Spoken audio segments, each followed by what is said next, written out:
네, 안녕하세요, 청취자분.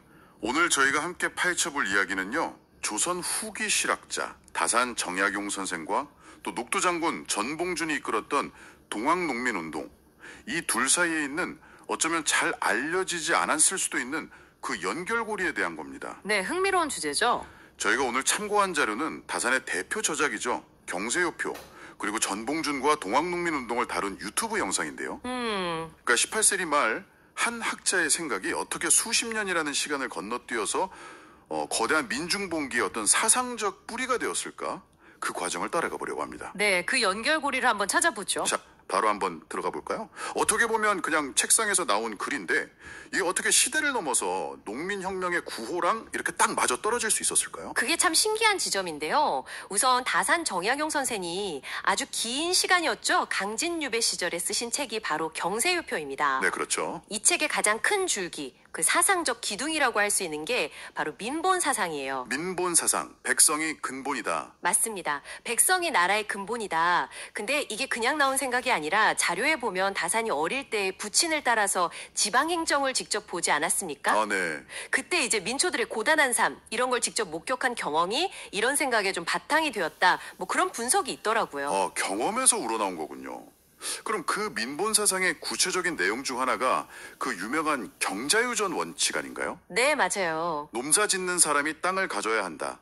이게 핵심이었던 것 같아요. 정확합니다. 토지 소주가 너무 한쪽으로 쏠리는 거. 이게 백성들 삶을 힘들게 만드는 아주 근본적인 문제 중 하나다. 이렇게 본 거죠. 근데 이게 단순히 땅 문제에만 그친 게 아니고요. 아, 또 있나요? 네, 공평한 세금, 그리고 군역 부담. 이걸 균민조역이라고 하죠. 균민조역. 네, 그리고 부가 막 세습되고 독점되는 걸 막기 위해서 공정한 재산 상속 방식이라던가 또 지방 관리들이 막 백성들 괴롭히는 거. 탐관오리들. 그렇죠. 그런 탐악을 막기 위한 행정개혁안까지 정말 구체적이고 체계적인 개혁 방안을 내놓은 겁니다. 와, 단순히 이상만 얘기한 게 아니라 시스템 설계를 한 거네요. 맞습니다. 더 정의로운 사회 시스템을 만들고 싶었던 거죠. 근데 자료에서는 이 경세유표가 당시에는 좀 뭐랄까 불온소적 취급을 받았다고 하더라고요. 네네. 너무 시대를 앞서 나간 건지 아니면 내용 자체가 좀 그랬던 걸까요? 뭐 둘 다라고 봐야겠죠.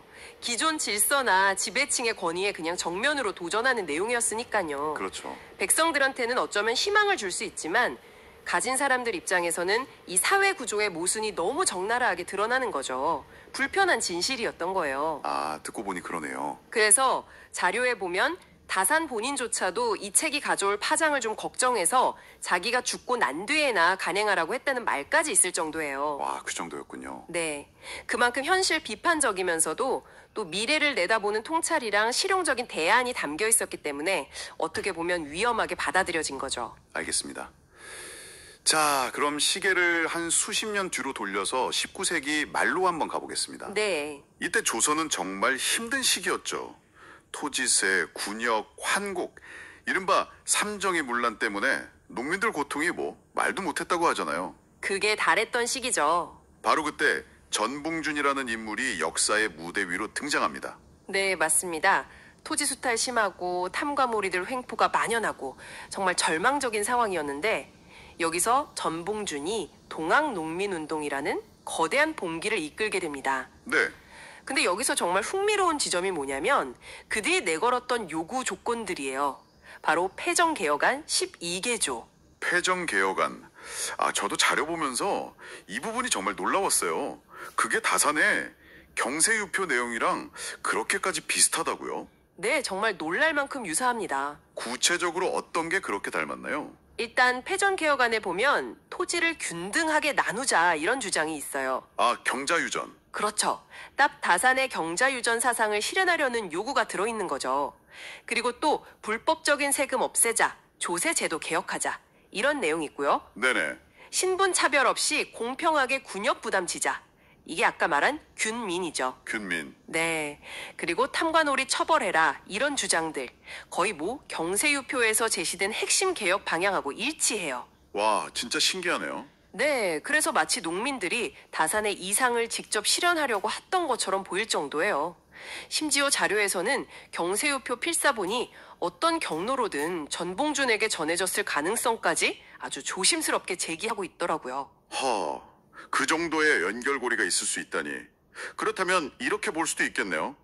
다산이 어떤 이상적인 국가 운영의 청사진, 설계를 했다면 전봉주는 그 청사진을 들고 실제로 현실에서 만들려고 행동에 나섰다. 이렇게요. 그거 아주 적절한 비유 같습니다. 민본 사상, 그리고 경자유전, 이 공통된 문제의식, 지향점을 공유하고 있는 거죠. 네. 다산은 시대를 앞서서 사상적, 제도적 틀을 마련했고 전봉주는 그 정신을 이어받아서 민중과 함께 현실을 바꾸려고 시도했다. 이렇게 볼 수 있는 거죠. 결국 정의와 민생안정을 향한 열망이 담긴 사상이라는 게 어떻게 시대를 넘어서 행동으로 이어질 수 있는지 보여주는 아주 강력한 증거가 아닐까 싶습니다. 그러네요. 자료에서는 또 다산의 실용적인 면모도 언급했잖아요. 예를 들면 그 무거운 돌 옮기는 데 썼다는 거중기 발명 같은 거요. 네네. 창의성이죠. 그렇죠. 그런 창의성이랑 대비하면서 요즘 현실 감각이나 좀 미래를 내다보는 창의성이 부족해 보이는 정책 결정들을 비판하는 내용도 있었어요. 뭐랄까, 계획 없이 축사 지었다가 문제되니까 또 국가 예산 들여서 해결하려는 식의 접근 같은 거요. 네, 맞아요. 그런 비판적 시각이 제시됐죠. 다산이라면 어땠을까? 뭐 이런 생각도 들고요. 그렇죠. 사실 다산이 그때 치열하게 고민했던 문제들, 토지 소유의 정의 문제, 공정한 통치 시스템, 이상적인 정책과 현실 사이의 간극, 그리고 무엇보다 신용적인 지식과 장기적인 안목의 중요성, 이런 것들이 지금 200년이 지났는데도 우리 사회에 여전히 유효한 질문들을 던지고 있는 거거든요. 네. 그래서 자료에서는 다산의 이런 좀 미래지향적이고 현실적인 접근 방식하고 대조적으로 당장 문제 해결에만 급급해 보이는 현대 정책들의 어떤 근시안적인 측면, 이런 걸 꼬집기도 하고요. 자, 오늘 저희가 나눈 이 이야기가 청취자분께는 어떤 의미로 다가갈까요? 조선 후기에 백성을 근본으로 삼고 토지 정의를 외쳤던 한 학자의 깊은 고민이 이게 수십 년이라는 시간을 훌쩍 뛰어넘어서 거대한 농민봉기의 어떤 사상적 자양분이 되었을 수도 있다. 이런 흥미로운 가능성을 저희가 함께 살펴봤습니다. 네. 어떻게 보면 좀 논쟁적이었을 수도 있는 한 권의 책이 역사의 물줄기를 바꾸는 데 영향을 미쳤을지도 모른다는 거죠. 결국은 시대를 초월하는 정의로운 사상, 그리고 민생 안정에 대한 열망, 이게 얼마나 강력하고 지속적인 힘을 갖는지를 보여주는 사례라고 생각합니다. 다산은 어떤 체계적인 설계를 통해서, 전봉주는 담대한 행동을 통해서 세상을 바꾸려고 했던 것이죠. 네, 마지막으로 청취자분께 생각해볼 질문 하나 남기면서 마무리할까 합니다. 네. 오늘 살펴본 자료에서는 다산 시대의 어떤 선견지명과 또 오늘날 일부 정책들의 근시안적인 면모를 좀 대비시켰잖아요. 지금 우리의 정책들, 특히 토지 문제나 국민들의 생계처럼 우리 삶의 근간이 되는 문제들을 다룰 때 어떻게 하면 다산 같은 인물들의 지혜를 좀 본받아서 진정으로 긴 호흡의 비전과 현실에 대한 깊은 이해를 담아낼 수 있을까요?